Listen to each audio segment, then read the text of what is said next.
할렐루야, 감사합니다. 오늘은 이사야 61장을 우리가 공부하도록 하겠습니다. 여러분들 이제 이사야서가 이제 종반에 들어서고 있습니다. 이사야서는 여러분들 이제 58장부터 66장까지는 이제 이스라엘에 관한 소망에 대한 내용들을 다루고 있을 때에 특히 오늘 여러분들 본문들은 우리가 묵상하면서 여러분 잘 이렇게 인용해야 될 부분들이 있습니다. 그것은 여러분 예수님께서 마태복음 5장과 그리고 누가복음 우리가 6장에 보면은 이 내용들이 유사한 내용들을 가지고 있는데 바로 천국에 관한 내용들을 예수님께서는 말씀하고 계시죠. 비유를 관해서 말씀하실 때 오늘 본문의 이 내용들은 여러분 잘 보시면은 압니다만은 예수님께서 마태복음 5장의 말씀과 6장의 말씀들이 모든 것들이 구약과 연결되어 있다는 것을 여러분들 아셔야 됩니다. 오늘 여러분들이 이사야서 61장을 보면은 이사야서 61장이 오늘 이사야 61장이 마치 우리가 신약으로 보면은 마태복음 5장과 누가복음 6장을 바라보는 것과 같은 내용들이 등장하기 시작합니다. 그리고 오늘은 여러분들이 이제 유념을 하셔야 될 것은 마치 이 내용을 이사야가 말하는 것처럼 우리에게 비춰주고 있는 것이 있는데 그것은 뭔가 하면 인칭에 대한 문제입니다. 특히 61장에서는 보면은 인칭에 관한 문제를 여러분 신경을 써야 되는데 1인칭에 대해서 우리가 이야기를 할 때에 내, 나 이런 부분들을 우리가 1인칭이라고 그러잖아요. 그죠? 1인칭. 여기서 여러분들 1인칭은 바로 이사야가 기록을 한 사람이라고 우리가 칭할 수도 있는 거지 않습니까? 왜냐하면 그 당사자가 기록한 것이기 때문에. 그런데 오늘 이 본문 속에서는 여러분들이 묵상해야 될 것은 1인칭을 이사야에게 적용을 시키는 것이 아니라 누구에게 적용을 시켜야 되겠습니까? 바로 오실 메시아에 관해서 이 1인칭이 적용이 되어야 됩니다. 그것이 61장과 62장의 특징입니다. 이런 부분들은 61장뿐만 아니라 62장에도 이런 부분들이 함께 우리가 나타나고 있는 것을 볼 수 있습니다. 그래서 61장과 62장은 인칭에 대해서 여러분 신경을 쓰셔야 돼요. 마치 읽다 보면은 분명히 내, 나라고 말하고 있으면 그 분명히 1인칭은 기록하고 있는 나를 말하고 있는 것이고 내를 말하는 건지 않습니까? 여기서 여러분 묵상해야 될 것은 뭔가 하면은 성경은 우리가 그 기록자가 이사야였고 모세였지만은 창출 레민신 모세 오경이라고 그러지 않습니까? 모세가 기록한 5권의 성경도 모세가 기록을 하였으되 그것을 누가 기록하도록 하십니까? 그렇죠. 하나님이 기록하시도록 하는 것이죠. 따라서 이런 부분에 대해서 인칭은 바로 하나님이 자신이 인칭이 된다는 것을 기억하셔야 됩니다. 자, 이런 속에 61장은 무엇을 우리에게 다뤄주고 있는가 하면은 시온입니다. 바로 시온에 증거되어질 구원의 아름다운 소식. 시온에 증거되어질 61장은 제61장은 시온에 증거되어질 구원의 아름다운 소식. 구원의 아름다운 소식. 구원의 아름다운 소식을 61장은 다루고 있습니다. 제가 여러분들 이게 성경 공부를 할 때 항상 이렇게 이제 그 전체적인 요약 정리를 해드리는 이유는 이게 전체적인 내용의 맥입니다, 이게. 그래서 이런 부분들을 잘 여러분들이 묵상하시고 기록을 잘 해놓으시면은 성경 보기에 눈에 싹 들어오는 것이 보다 더 어렵지 않고 한눈에 볼 수 있으니까 항상 여러분들 이렇게 체크를 해놓으시기 바랍니다. 체크를 해놓는 것이 좋습니다. 자, 이런 속에 우리가 이제 한번 보겠습니다. 자, 우리가 1절부터 1절만 한번 읽어봅시다. 1절. 자, 중요한 내용들이 많으니까. 1절 시작. 주 여호와의 영이 내게 내리시니 이는 여호와께서 내게 기름을 부으사 가난한 자에게 아름다운 소식을 전하게 하려 하심이라. 나를 보내사 마음이 상한 자를 고치며 포로된 자에게 자유를, 갇힌 자에게 노임을 선포하며 아멘.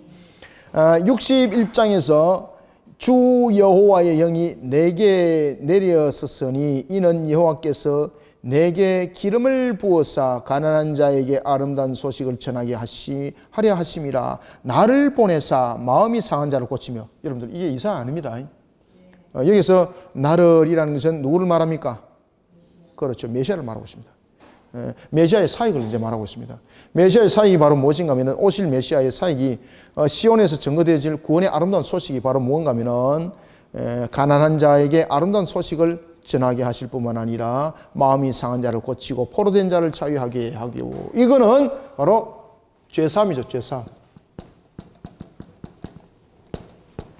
죄사함을 통한 구원을 말합니다. 우리의 구원은 여러분 죄사함이 이루어지지 않으면 우리의 구원은 없습니다. 예수 그리스도께서 이 땅에 여러분 왜 오십니까? 우리의 구원을 위해서. 결국은 우리의 구원은 죄에 대한 값에 대한 해결이 성립되어야 되는 것이죠. 따라서 예수님께서 죄에 대한 값이 되기 위해서 십자가에서 죽으신 것만이 아니라 예수님께서 그 십자가의 길들을 가기 전에 살아왔던 30년의 그 모든 생도 바로 대속의 값입니다, 여러분들.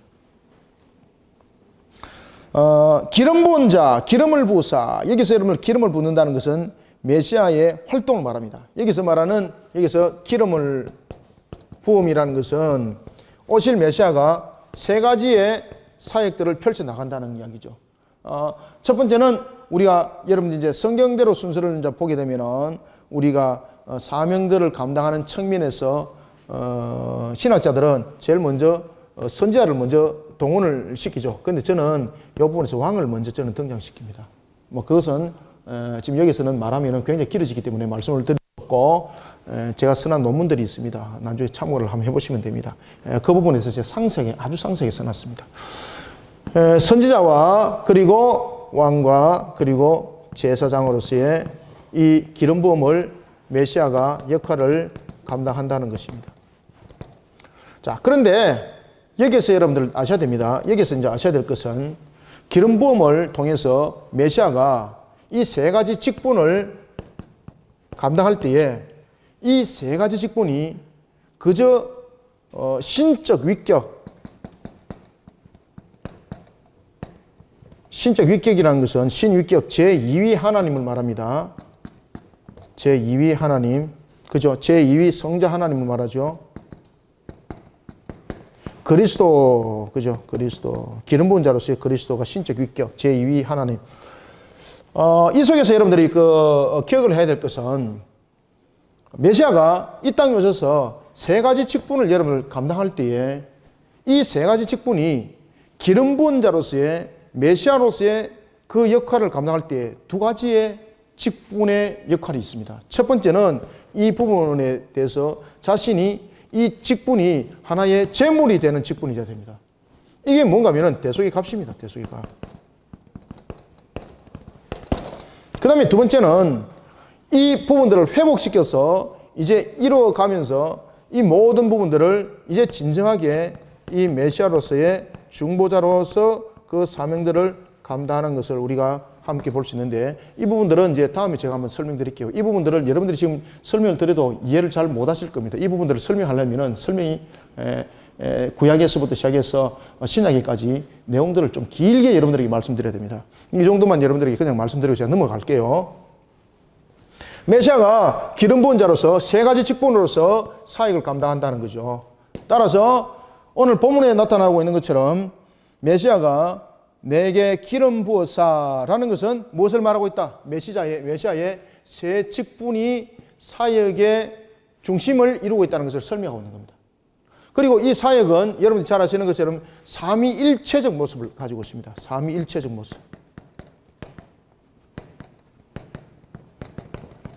메시아가 선지자의 직분을 감당할 때 선지자의 직분만 감당하는 것 아닙니다. 왕의 직분을 감당할 때 왕의 직분만 감당하는 것 아닙니다. 제사장의 직분을 감당할 때 제사장의 직분만 감당하는 것은 아닙니다. 이 모든 것이 세 개가 함께 어울려져서 그 직분들을 감당해 나가고 그 수반을 할 때 그 수반에 대한 그 직분에 대한 특수성이 부각되어져서 우리에게 말할 뿐인 거예요. 삼위일체도 마찬가지입니다. 예수님이라는 이름이 등장합니다. 성령님이라는 이름이 등장합니다. 그죠? 이것은 각 위에 대한 내용이지 않습니까? 성부, 성자, 성령에 대한 제2위, 제3위, 그리고 성부는 제1위. 그런 부분에 대해서 이야기를 할 때도 우리가 그 내용 속에는 삼위일체를 전부 다 함께 설명하고 있는 겁니다. 주 여호와의 영이 내게 내리셨으니 이는 여호와께서 내게 기름 부으사 가난한 자에게 아름다운 소식을 전한다. 여러분, 가난한 자에게 무슨 아름다운 소식을 전합니까? 여기서 가난하다는 것은 무엇을 의미합니까? 그래서 제가 무엇을 봐라 그랬습니까? 마태복음 5장을 보고 누가복음 6장을 봐야 된다. 심령이 가난한 자, 그죠? 삶이 가난한 자, 심령이 가난한 자, 삶이 가난한 자, 이 모든 부분들은 여러분 죄 사함과 연결되어 있는 겁니다. 죄 사함. 뒤에서 이제 그 이야기를 합니다. 가난한 자에게 아름다운 소식을 전하게 하려 하심이라 나를 보내사 마음이 상한 자를 고치며. 여러분, 여기서 마음이 상한 자를 고친다는 것은 어떤 내용입니까? 여기서 마음이 상한 자를 고침이라는 것은, 이 마음이 상했다는 것은 뭡니까? 기분이 나빴어, 마음이 괴로웠어, 이게 아니고 무엇입니까? 죄에 대한 고백. 내가 죄인으로서이다. 죄인에 대한 고백이 이루어졌을 때 이 고침은 무엇입니까? 죄에 대한 고백이 일어났을 때 이 부분들을 회개하는 부분에서 하나님께서 어떻게 하신다? 그렇죠. 용서하신다. 죄에 대한 고백은 바로 회개인데 이 회개를 하나님께서 받아들이신다는 거죠. 죄 사함을 그렇게 이루긴다는 겁니다. 누가? 메시아를 통해서. 마찬가지입니다. 오늘 본문을 통해서도 여러분들 가난한 자는 바로 어떤 자입니까? 본문을 통해서도 여러분들 가난한 자라는 것은 가난한 자라는 것은 우리가 두 가지입니다. 첫 번째는 영적으로 가난한 자가 있고 두 번째는 우리가 말하고 있는 물질적으로 가난한 자가 있습니다.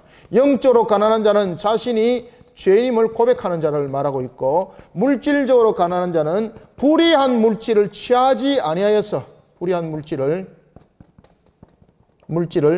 취하지 않습니다.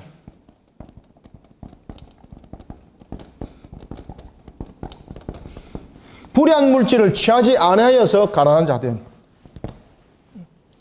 말 그대로 여러분들 영적으로 내가 죄인임을 고백하고 그 다음에 불의한 물질을 취하지 않는다는 것은 말 그대로 내가 하나님의 말씀 가운데 서기를 발버둥을 치는 자들. 그죠? 우리가 여러분들 특히 누가복음에 물질적으로 가난한 자 대표적인 한 사람이 있었습니다. 누굽니까? 거지. 부자와 거지 나사로 사건 기억나시죠? 그죠? 거지 나사로. 부자는 어떤 자였습니까? 부자는 바로 불의한 물질을 취한 자였습니다. 거지 나사로는 어떤 자였습니까? 부자는 불의한 물질을 취하지 않는 것이 아니라 그는 불의한 물질을 취한 자였고 거지 나사로는 불의한 물질을 취하지 않는 자였습니다. 그래서 그가 차라리 내가 불의한 것으로서 내가 부자가 되는 것보다는 차라리 불의한 것을 버림으로 스스로 가난한 자의 길을 걸어갔던 자가 누가복음의 거지 나사로입니다. 이 착각하지 마십시오. 정확하게 아셔야 됩니다. 그래서 오늘 본문은 그 내용들을 다루고 있습니다. 그렇기 때문에 제가 이 부분들을 통해서 무엇을 바라봐야 된다? 마태복음을 바라보고 누가복음을 바라봐야 된다. 마태복음 산상수훈을 통해서 기록되어진 말씀, 누가복음 6장을 산상수훈을 통해서 5장부터 9장까지 7장까지 기록되어진 말씀, 그리고 누가복음 6장을 통해서 기록되어진 말씀, 그 말씀들은 여러분들 그냥 예수님께서 하신 말씀이 아니라 구약에서 이미 우리에게 주신 그 말씀을 보다 더 우리에게 조명하여서 주신 말씀들입니다. 갇힌 자에게 노임을 선포하고 여러분들 영적 흑암 속에 갇힌 자들, 포로된 자들 모든 부분들은 여러분 죄사함의 죄에 대한 고백, 그 회개를 받아들이시고 그리고 용서하심 속에서 이런 고침들이 일어나는 겁니다. 가난한 자는 바로 물질적 가난한 자인데 영적 가난한 자는 죄에 대해서 고백하고 용서를 받고 물질적으로 불의한 부분에 대해서 오히려 물질적인 불의함을 취하지 아니하고 마귀가 주는 그런 어떤 그 물질도 취하지 아니하고 그런 속에 오히려 스스로 가난한 자의 길을 걷는 자 주님께서는 그를 받아들이신다는 거죠. 복되게 하신다는 거죠. 그래서 2절에 보면은 여호와의 은혜의 날과 우리 하나님의 보복의 날. 여러분들 이 은혜의 날 그러면은 은혜의 날과 보복의 날은 어떤 관계를 가지고 있을까 여러분들요? 우리가 은혜와 보복은 같습니까 다릅니까? 네? 서로 여러분 상반되는 거지 않습니까? 은혜의 날, 은혜의 날, 보복의 날. 이 의미적인 측면에서는 서로 상반된다고 볼 수가 있습니다. 서로 상반된다고. 어? 그런데 오늘 본문에서는 무엇을 봅니까? 이것을 하나 되게 보고 있습니다. 하나 되게. 왜 그랬을까? 십자가에서 예수님께서 우리 죄를 대속하신 것은 무슨 날입니까? 은혜의 날이죠. 따라서 우리의 죄를, 상한 자를 어떻게 고치시고 가난한 자를 어떻게 회복시키시는가를 설명합니다. 메시아를 통해서. 바로 무엇입니까? 십자가를 통해서 이 문제들을 이루신다는 겁니다. 먼저. 왜냐하면 우리 죄를 해결해야 되지 않습니까? 우리의 죄를 예수님께서, 메시아께서 오셔서 그것을 대속하는데 그 대속이 어디로 이루어지는가 하면 십자가를 통해서 이루어질 것을 말하고 있습니다. 십자가를 통해서. 최종적으로 십자가를 통해서. 그러면 십자가는 바로 우리의 죄를 사하는 부분에서는 은혜의 날이죠. 그러나 죄에 대해서는 십자가는 무엇입니까? 죄에 대해서는 보복하는 날이죠. 죄에 대해서. 이해가시죠? 그래서 이 부분들은 은혜의 날과 보복의 날은 바로 십자가를 통해서 일어날 무엇을 다루고 있다? 대속의 값을 다루고 있다. 대속의 값. 이거 보입니까? 그 화면에? 예. 대속의 값을 다루고 있다. 따라서 여호와의 은혜의 해와 우리 하나님의 보복의 날을 선포하여 모든 슬픈 자를 위로하되라는 것은 장차 그리스도를 통해서 무슨 사역들이 일어날 것을 우리에게 설명해 주고 있습니까? 십자가 사건, 십자가 사건. 십자가 사건이 일어날 것을 우리에게 예표해 주고 있고 가르쳐 주고 있습니다. 3절, 무릇 시온에서 슬퍼하는 자에게 무엇을 주고? 그래서 이제 십자가 사건을 통해서 우리에게 말 그대로 회개하고 돌이킴을 받았고 그런 속에 우리에게 참 기쁨이 그리고 우리에게 슬픔이 십자가 사건을 통해서 찬송으로 변하게 되고 우리는 불의한 옷을 입었던 것이 의의 옷을 입게 되고 이런 부분들로 이제 변화가 되더라는 것입니다. 그래서 시온에서 증거되어질 구원의 아름다운 소식이라고 이야기를 하는 겁니다. 무릇 시온에서 슬퍼하는 자에게 화관을 주어 그 죄를 대신하고 그 죄는 무엇입니까? 죄악된 최악의 상태. 죄악된 최악의 상태. 이것을 여러분들 죄라고 말합니다. 화관을 주어 그 저주를 대신하게 하고 이 말입니다. 뿐만 아니라 기쁨의 기름으로 그 슬픔을 대신하게 하고 그죠? 찬송의 옷으로 그 근심을 대신하게 하고 그러니 결국은 우리가 더러운 불의한 옷을 벗게 되고 예수 그리스도의 보혈의 옷을 입었다 이 말입니다. 이게 예수 그리스도의 피값 바로 그 보혈의 옷을 입은 자가 되었다는 것이 바로 찬송의 옷입니다. 찬송의 옷.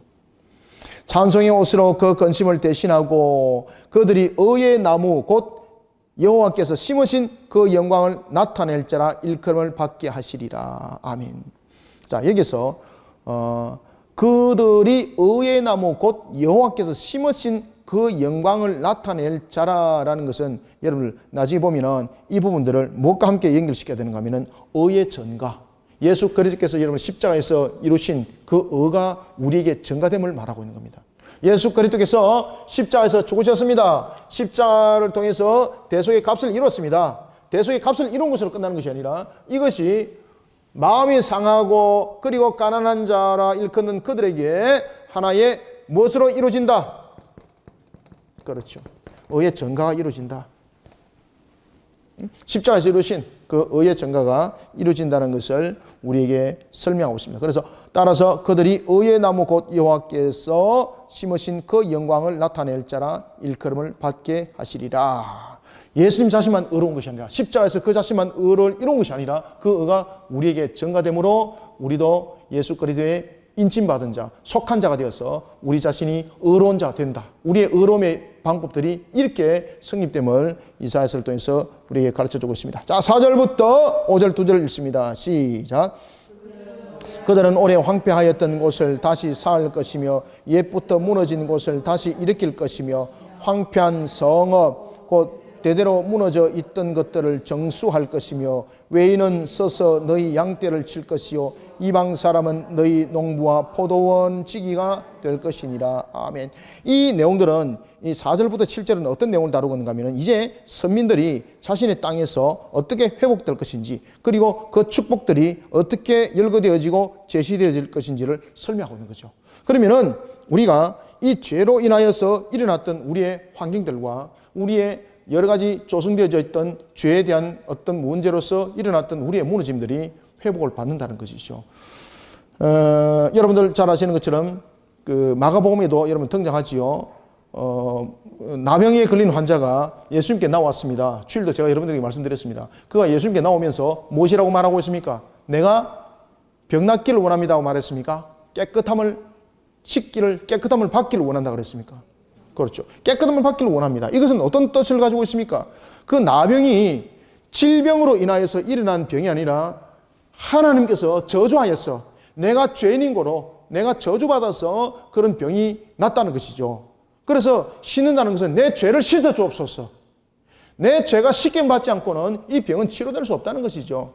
오늘 본문 속에서도 여러분들이 나타나고 있는 것처럼 우리는 오늘도 선민으로서 자기의 모습들을 회복을 받을 때에 우리의 삶들이 여러 가지 환경들 속에서 우리가 일어나고 있는 우리 삶들 속에서 무너짐이 내가 가장 중요한 것은 삶이 부자가 되는 것이 예수를 믿어서 되는 것이 아니라 우리가 실질적인 우리의 기업이 회복되어야 됩니다. 여러분들 우리가 이 땅에서 죄삼을 받습니다. 이 땅에서 죄삼을 받는다 그래서 이 땅에서 여러분들 여러 가지 물질적인 것들과 기업이 회복되는 것 있습니까? 직결됩니까? 그런데 여러분들 이 부분들은 죄 씻음을 받게 되면 무엇이 직결되게 되어 있습니까? 그래서 오늘 본문에서 그 이야기를 하고 있는 겁니다. 이 죄 씻음은 결국은 무엇과 관계 있다? 우리의 기업의 회복과 관계 있다는 겁니다. 죄 씻음.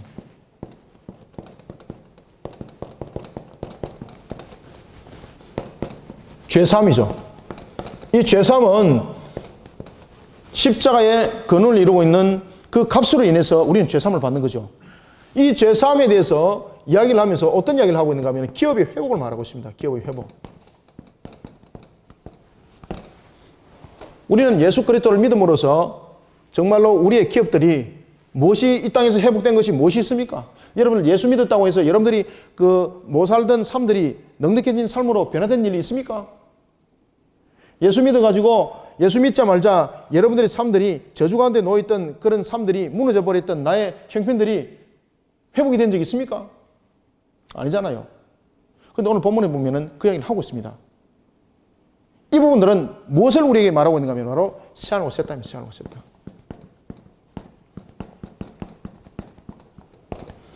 우리가 여러분들요 죄 씻음 받음으로써 새하늘과 새 땅에 우리의 기업이 이미 회복받은 상태로 놓여져 있는 것을 여러분 믿으시길 바랍니다. 따라서 우리가 이 땅을 살아갈 때에 우리의 삶들 속에 넉넉함과 우리의 삶들 속에서 찌들린 삶과 이런 속에서 여러분 함몰되지 마십시오. 살아가다가 힘들 수도 있어요. 때로는 살아가다가 넉넉함이 이루어지지 않을 수도 있어요. 그러나 오늘도 우리는 이 죄 씻음과 죄 사함을 통해서 우리의 기업은 이미 새하늘과 새 땅에서 회복이 되어진 상태로 놓여 있는 것을 믿음의 눈으로 보시기 바랍니다. 이것이 우리가 살아나갈 영원한 땅이에요. 영원한 거처예요.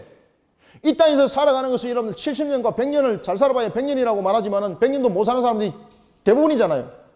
그러나 여러분들 우리는 기업의 회복을 통해서 영원히 살아갑니다. 오늘도 본문에 보면은 그 이야기를 하고 있는 것입니다. 자, 보십시오. 4절. 그들은 오래 황폐하던 곳에 다시 살 것이 있게 하고 무너진 곳이 다시 일어설 것이 있게 하고 중수할 것이 있게 하고 그런 것들이 여러분 일어났습니까? 없잖아요. 이 부분들은 바로 무엇을 말하고 있다? 선민들이 자기 땅에서 회복받을 축복을 담고 있는데 바로 그것은 새하늘과 새 땅에서 일어나는 우리의 기업의 회복을 담고 있더라. 자, 역사 가운데 이스라엘은 이런 회복 또한 일어났죠. 그들이 바벨론 포로 가운데 있을 때에 그들이 바벨론 유수 상태에서 돌아왔습니다. 그러면서 예루살렘이 회복받았죠. 그런데 여러분들 예루살렘이 회복되었다 그래서 그들이 예루살렘에서 정말로 먹을 거리 입을 것 걱정 없이 살았습니까? 아니죠. 그렇죠. 그래서 이것은 근본적으로 우리에게 무엇을 말하고 있는가 하면 죄 씻음이라는 죄 사함을 통해서 우리의 기업의 회복을 이야기를 하고 있는데 이것은 이 땅 위에서 회복을 예표하는 것이 아니라 새하늘과 새 땅에서 이미 기업이 회복된 것을 말하고 있습니다. 그래서 우리는 이 소망을 믿음으로 바라보면서 정말로 이 기쁨 속에서 살아가는 그런 참 부자들이 되시길 바랍니다.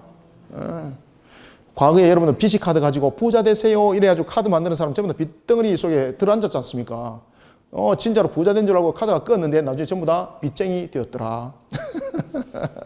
저하고 굉장히 친한 분은 그렇게 빚쟁이 돼가지고 저하고 같이 법원에 갔던 사실도 있습니다. 부자 되세요 이래가지고 말이 가져가서 열심히 껐습니다. 아 이거 부자는 고사하고 말이지 빚쟁이가 돼가지고 말이지. 아시겠습니까? 그래서 우리는 예수 믿는다 그래서 사람들에게 정말로 예수 믿으면은 우리가 진정한 부자가 됩니다. 어디에서? 세상으로 세상에서 기업에 이미 회복을 받음으로써 우리는 진정한 부자가 이미 된 거예요. 그런데 이것을 자꾸만 우리의 조그만 하나의 현재 살고 있는 삶을 통해서 자꾸 적용을 시키려고 그러고 그것을 통해서 자꾸만 뭔가를 결과를 얻으려고 그러니까 우리의 신앙들이 잘못된 객길로 가는 겁니다. 5절 외인은 서서 너희 양떼를 칠 것이요 이방 사람은 너희 농부와 포도원 치기가 될 것이니라. 뿐만 아니라 6절 오직 너희는 여호와의 제사장이라 일컬음을 받을 것이라. 사람들이 너희를 우리 하나님의 봉사자라 할 것이며 너희가 이방 나라들의 재물을 먹으며 그들의 영광을 얻어 자랑할 것이니라. 아멘. 하나님의 언약 백성들이 이방인들에 의해서 높임을 받을 것을 말하고 있습니다. 그런데 여러분들 우리가 살아가면서 우리가 죄사함을 받았지만은 이방인보다도 우리 높은 자리 지금 못 올라가 있잖아요. 그죠? 그게 말씀이 안 맞잖아. 그죠? 무엇을 말하고 있다? 그렇죠. 새하늘과 새 땅에서는 첫 번째 기업의 회복뿐만 아니라 무엇에 대한 회복? 우리의 지위에 대한 회복도 함께 지금 우리 속에 일어났습니까? 안 일어났습니까? 지금 일어났다는 거죠. 지위에 대한 회복이 지금 함께 일어났습니다. 지금. 그래 이 부분들이 우리 속에 이미 다 주어지가 있는 상태입니다. 우리는 새하늘과 새 땅은 우리가 여러분들 영육간에 살아가는 땅입니다. 그것은 우리의 어떤 유토피아와 같은 영이 살아나가는 세계라든지 아니면 우리가 상상 속에 있는 세상이라고 여러분 보시면 큰일 납니다. 새하늘과 새 땅은 우리가 살아나갈 역사적인 땅입니다. 그것은 예수 그리스도를 믿음으로써 예수 그리스도가 우리의 죄사함을 통하여 우리의 기업을 회복시킬 때에 새하늘과 새 땅에 들어서 우리의 기업과 그리고 우리의 지위에 대한 모든 회복들을 함께 이미 일어난 거예요. 우리에게. 우리는 높은 자리에 지금 올라간 사실이 없잖아요. 그런데 우리의 지위들이 이미 높은 자리에 올라와 있습니다. 따라서 6절은 우리가 살아나고 있는 현세를 말하는 것이 아니라 무엇을 말하고 있습니까? 새하늘과 새 땅인 내세를 말하고 있는 겁니다. 우리가 예수 그리스도를 믿는 믿음 속에서 우리의 지위들이 회복되었습니다. 그것은 영적 지위와 새하늘과 새 땅에서의 지위를 함께 말하고 있습니다. 그런데 우리는 세상에서 자꾸만 그런 지위를 얻으려고 하는 그런 속에 우리 또다시 탐욕에 빠지게 되고 또 그런 속에 우리가 또 뒤엉키기도 하기도 합니다. 그러니 우리는 신앙을 자꾸 모순되게 신앙을 하면 안 됩니다. 따라서 제가 여러분들에게도 앞에도 여러분들에게 좀 매일 성경 큐트할 때도 말씀을 드린 적이 한 번 있죠. 뭐라고 말씀드렸습니까? 문자적 신앙이 아니라 믿음의 신앙으로 달려가야 됩니다. 자, 이제 보겠습니다. 7절부터 자 8절, 9절, 3절을 함께 읽어주시기 바랍니다. 시작. 너희가 수치 대신에 보상을 배나 얻으며 능욕 대신에 몫으로 말미암아 즐거워할 것이라. 그리하여 그들의 땅에서 갑절이나 얻고 영원한 기쁨이 있으리라. 무릇 나 여호와는 정의를 사랑하며 불의의 강탈을 미워하며 성실히 그에게 갚아주고 그들과 영원한 언약을 맺을 것이라. 그들의 자손을 문나라 가운데에 그들의 후손을 만민 가운데에 알리리니 무릇 이를 보는 자가 그들은 여호와께 복받은 자손이라 인정하리라. 아멘. 우리는 새하늘과 새 땅에서 죄 씻음을 받음으로써 죄사함을 받은 자로서 우리는 기업을 회복받습니다. 새하늘과 새 땅에서 기업의 회복뿐만 아니라 지위에 대한 회복도 받습니다. 그런데 문제는 하나님께서 필요에 따라서 이 땅의 삶들을 통해서도 회복시켜 주신다는 거죠. 왜? 정금물이 필요하기 때문에. 따라서 그러한 삶의 회복을 통해서 무엇을 삼는다? 그가 하나님의 큰 사람이라 일컬음을 받게 만든다는 거죠. 왜냐하면 이 일을 통해서 하나님께서 정인 삼고 무엇을 삼아야 됩니까? 때로는 하나님께서 정금을 삼아야 되죠. 여러분들 예수님께서 이 땅에 오셔서 죽은 자들 전부 다 살렸습니까? 아니면 특정한 사람들을 살렸습니까? 죽은 사람 전부 다 살린 것도 아니죠. 그죠? 거지 나사로가 아니고 뭡니까? 마리아와 마르다의 오라버니 나사로. 그죠? 뿐만 아니라, 여러분들이 잘 아시는 그 바울. 유도과가 설교를 듣다가 얼마나 그게 지루했던지 졸다가 떨어져서 죽어버렸습니다. 주님께서 그 유독을 살렸습니다. 왜 살렸습니까? 나사로를 살렸습니다. 왜 살렸습니까? 그렇죠. 정인 정금을 삼기 위해서. 여러분들의 삶을 통해서 모두가 다 부유하게 사는 것은 아닙니다. 때로는 어떤 사람은 하나님께서 정인으로 삼기 위해서 그의 삶을 세상 사람들이 볼 때 큰 사람이라 일컬을 정도로 그들의 삶들을 일으키기도 하고 회복시키기도 하는데 그것이 모든 사람에 적용되지는 않습니다. 때로는 하나님께서 그것을 정인 삼아야 되고 정금물로 삼아야 되기 때문에 그 사람에게 적용을 시켰을 뿐입니다. 아시겠습니까? 모든 사람들이면 그렇게 된다는 것은 아니에요. 나는 아닌갑다. 나는 축복받은 사람이 아닌갑다. 저 사람은 저렇게 일어서는데 나는 왜 이렇지? 여러분들 그렇게 원망하지 마시길 바랍니다. 불평하지 마시길 바랍니다. 그 사람을 여러분들 일으키시고 회복시킨 것은 하나님께서 정인을 삼기 위해서 정금을 삼기 위해서입니다. 죽은 사람 예수님이 왔을 때에 여러분들 나사로만 살려야 되는 것 아니잖아요. 죽은 사람을 살려야 될 것 같으면 모든 사람을 다 살려야 되잖아요. 그렇잖아요. 근데 안 그렇잖아요. 병든 자도 보면은 모든 병든 사람 다 나서는 것도 아니잖아요. 그죠? 예수님께서 정금을 삼기 위해서, 정인 삼기 위해서 누가 예수님이 메시아라는 사실을 죄 사함의 회개를 일으키기 위해서 왔다라는 그 사실을 사람들에게 알리기 위해서. 따라서 우리가 이 삶을 살아가는 것이, 이 땅의 삶을 살아가는 것이 부유함과 명성이 높아지고 명예가 높아지는 것을 가지고 신앙이라 말하지 마십시오. 그렇게 되기 위해서 신앙하지 마십시오. 그것은 우상을 섬기는 이방인들이 하는 짓입니다. 하나님께서는 때로는 어떤 환경을 통해서 우리를 세우기도 합니다. 무엇을 삼기 위해서? 그렇죠. 정인 삼기 위해서, 정금을 삼기 위해서. 아시겠죠? 그래서 우리의 목적들이 내가 예수를 믿기 때문에 내가 무조건 세상에서 우뚝 세워져야 된다. 나는 부자 되어야 돼. 이거는 샤머니즘적이고 우상 숭배적 이방인들이 하는 짓들입니다. 이것은. 우리는 이미 기업이 회복되어 있는 상태입니다. 그리고 우리는 지위가 이미 회복되어 있는 상태입니다. 신앙과 새 땅 아시겠습니까? 이미 우리의 지위는 다 회복되었습니다. 왜 이 큰 기쁨은 보지 못하는가 말입니다. 그러니까 신앙을 문자적으로 신앙하지 말고 무엇으로 신앙해야 됩니까? 그럼요, 믿음으로 신앙해야 돼요. 믿음으로. 때로는 어떤 사람은 하나님께서 세웁니다. 부럽기도 하죠. 그러나 여러분들 각도를 시야를 달리하십시오. 하나님께서 저 사람을 뭐 삼기 위해서? 정인 삼기 위해서, 정금을 삼기 위해서 그리 했구나. 그래서 그러한 정인이 되었고 정금을 삼았던 자는 또한 어떻게 해야 됩니까? 하나님께서 나에게 주신 그 지위와 그 물질을 가지고 하나님의 정인과 정금물로서 쓰임을 또한 받아야 되겠죠. 그래야지 못하니까 나중에 하나님께서 더 큰 회초리를 그걸 쳐버리는 거예요. 이제 이해가시죠? 그래서 여러분들이 신앙을 할 때도 하나님 제발 내 좀 부자 만들어주세요. 괜찮습니다. 그렇게 신앙하셔도. 그런데 그렇게 신앙하면은 신앙으로 새 땅 안 보입니다. 그리고 지금 오늘 이사야를 통해서 우리에게 조명해주고 있는 이 말씀에 대한 이 부분들이 바르게 보이지 않습니다. 그러니까 이방인들처럼 신앙을 하는 겁니다. 그러다 보니까 나중에 엉뚱한 사람들한테 꼬이가지고 집 갖다 바치고 뭐 갖다 바치고 이런 짓거리들을 하는 겁니다. 받아라. 그러니까 입을 크게 벌리라. 많이 받아라. 오늘도 받아라. 부으라. 뭐 이런 소리에 막 민감해가지고 말이죠. 그게 또 갖다 바치고. 이거 갖다 바친데도 안 되대요. 이런 소리는 하고 말이죠. 아시겠습니까? 그래서 우리는 절대 신앙을 바르게 하는 일에 사력을 다해야 됩니다. 따라서 우리가 이제 그 7절도 보면은 너희가 수치 대신에 보상을 배나 얻으며 능욕 대신에 몫으로 말미암아 즐거워할 것이라. 그리하여 그들의 땅에서 갑절이나 얻고 영원한 기쁨이 있으리라. 메시아의 구속의 사역입니다. 메시아의 구속의 사역을 바탕을 통해서 은총 받을 자, 그리고 그들 속에서 회복받을 것이 무엇인지, 우리는 어떤 큰 복을 누리는 자들이 되는지를 설명하고 있는 것이죠. 이 모든 것들이 이미 새하늘과 새 땅 속에서 기업의 회복과 지위의 회복 통해서 모든 것은 일어나고 있습니다. 그럼에도 불구하고 이 땅에서도 일어난다는 거죠. 8절.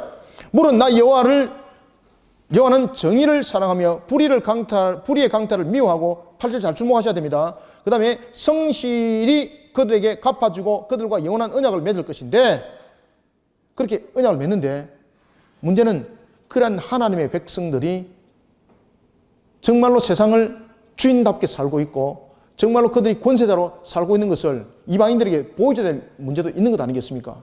그래서 9절에 그런 이야기를 하는 겁니다. 그들의 자손을 문나라 가운데서 그들의 후손을 만민 가운데서 알리리니 무릇 이는 보는 자가 그들을 무엇으로 여호와께 복받은 자손이라 인정하리라. 정인 삼겠어. 정인 삼겠어. 정금을 삼겠어. 하나님으로부터 우리는 모든 것이 회복받은 사람들입니다. 그런데 문제는 그런 부분들이 종교적인 문제라고 영적인 문제라고만 사람들이 떠들 수도 있다는 거죠.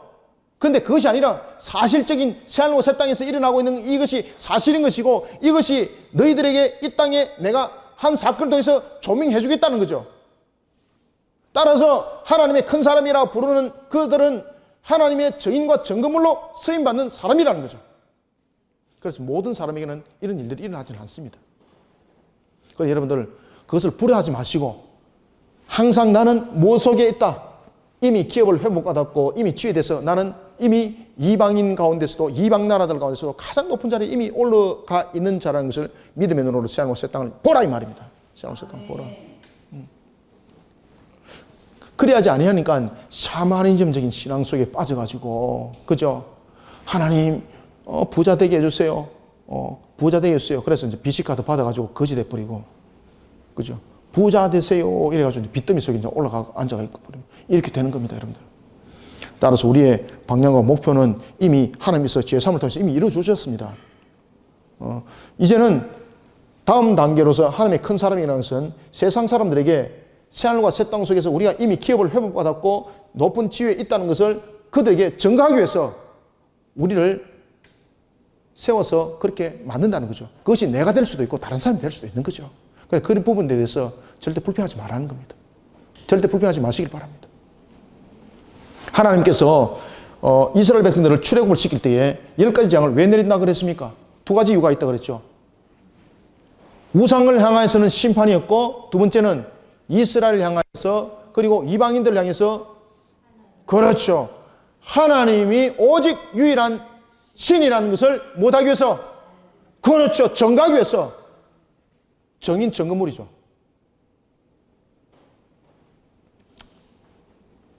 그러니까 여러분들은 이미 부자예요. 여러분들 이미 우리는 가장 높은 자리에 있는 자들이에요. 그러나 다만 하나 나에게 주어진 그 현실에 대해서 열심을 사시고 열심을 다해서 또 충성을 다하고 삶을 살아갑시다. 그것은 이 땅에 우리에게 맡겨진 삶을 그렇게 우리는 살아가면 되는 겁니다. 가난한 것이 부자가 되는 목표로 살아가지 말고 나의 주어진 삶을 통해서 열심을 살아가시기 바랍니다. 그러면 하나님께서 때로는 필요해서 그 사람을 하나님의 큰 사람으로 만들어서 정인 삼고 정금으로 삼을 수도 있습니다. 그것이 우리의 목표와 목적이 돼서는 아니 되는 겁니다. 이거는 이방인들이 하는 짓이고 우상 숭배자들이 하는 것과 똑같은 것입니다. 우리는 이미 큰 사람이 되었고 이미 높은 지위 속에 놓여져 있는 자라는 것을 믿음의 눈으로 바라보는 우리 성도들이 되시길 바랍니다. 이미 우리는 복받은 자손들입니다. 그러나 다만 하나 하나님께서 세상 속에서 이것을 밝혀 조명하기 위하여 증거물로 증인들로 큰 사람을 쓰기도 한다는 거죠. 자, 10절부터 11절 읽고 마무리합니다. 시작. 내가 여호와로 말미암아 크게 기뻐하며 내 영혼이 나의 하나님으로 말미암아 즐거워하리니 이는 그가 구원의 옷을 내게 입히시며 공의의 끝옷을 내게 더하심이 신랑이 사모를 써며 신부가 자기 보석으로 단장한 값게 하셨음이라. 땅이 싹을 내며 동산이 거기 뿌린 것을 움돋게 함같이 주 여호와께서 공의와 찬송을 모든 나라 앞에 쏟아내게 하시리라. 아멘. 10절. 이는 그가 구원의 옷을 내게 입히시며 공의의 겉옷을 내게 더하심이 신랑이 사모를 쓰며. 여러분들 여기서 사모라는 것은 제사장들의 사관, 그 관입니다. 하나님께서 우리를 제사장 나라 삼으시고 그죠? 만인의 제사장 삼으셨죠. 우리를 사모를 쓰며 신부가 자기 보석으로 단장함 값게 하셨다. 이것은 바로 이신칭의 교리의 결과에 나타난 그 결과 우리의 의로움과 구원의 근거가 되는 하나님의 백성의 당사자로서의 모든 것에 대한 회복을 말하고 있는 겁니다. 이신칭에 대한 나타남입니다. 이신칭이 앞에 제가 말씀드렸죠. 이신칭에 관한 것 3절에서 말씀드렸죠. 이 3절에서 말씀드린 이 부분들이 10절에서 이제 본격적으로 나타남인데 이 나타남은 바로 의로움으로 나타난다는 거죠. 구원의 근거가 모든 하나님의 백성 당사자에게 이 부분들이 이루어진다는 거죠. 내가 여호와로 말미암아 크게 기뻐하며 내 영혼이 나의 하나님으로 말미암아 즐거워하리니 왜냐하면 그가 무슨 옷을 내게 입히더라? 그가 구원의 옷을 누구에게 입히더라? 여기서 내게는 누구죠? 당사자. 그래서 여러분들 이사야 61장 1인칭을 주목을 잘 하라 그랬죠, 제가. 여기서 내가는 누굽니까? 당사자. 의의 증가를 받습니다, 내가 의의 증가를 받는 겁니다. 구원의 옷을 입히시며 여기서 굉장히 중요한 내용을 쓰고 있습니다. 자, 의의 증가는 어떻게 이루어지는가? 그것은 이제 설명하는 거예요. 여러분들, 의의 증가를 통해서 말씀하실 때에 어떤 말씀을 하시는가 하면은 어떻게? 이것은 무슨 말인가 하면은 의의 증가, 다시 말하면은 우리가 의롭게 됨입니다. 의롭게 됨은 우리의 또는 나의 무엇으로? 행위로 된다, 안 된다? 안 된다 이겁니다. 입히시는 것은 무엇입니까? 내 스스로 자력에서 입는 것이 아닙니다. 따라서 의의 증가는 바로 누구의 공로입니까? 예수 그리스도, 다시 말하면은 메시아의 공로입니다. 메시아의 공로로 말미암는다는 것. 이것을 설명하는 거예요. 이것을. 어떻게 의의 증가가 이루어지는 건지 아시겠죠? 이사야가 우리에게 그것을 가르쳐주고 있는 겁니다. 3절에서 말하는 의의 증가, 그 의의 증가가 우리에게 어떻게 증가되어지는가? 어떻게 증가되어진다고 말하고 있습니까? 그렇죠. 우리의 행위로 의로워지는 것이 아니라, 의의 증가는 우리의 행위로서 의로워지는 것이 아니라 메시아이신 예수 그리스도 그 공로로 말미암아서 내게 입혀진다 이 말입니다. 입혀진다. 그분이 입혀주셨다 이 말이에요. 얼마나 감사한지. 그리고 공의의 겉옷을 내게 더하심이 신랑이 사모를 쓰며 신부가 자기 보석으로 단장한 갓과 같았더라. 그렇죠? 존귀한 자. 의의 증가를 통해서 우리를 어떻게 삼으셨더라? 존귀한 자로 삼으셨더라. 존귀한 자로. 이 존귀한 자로 삼으실 때에 이 존귀한 자가 우리의 어떤 각 사람들의 모습 속에서 담겨진 것이 아니라 바로 누구로 말미암아서? 그렇죠. 메시아를 통해서. 다시 말하면은 하나님의 전적 은혜로 우리가 존귀한 자가 된다는 것을 설명하고 있는 겁니다.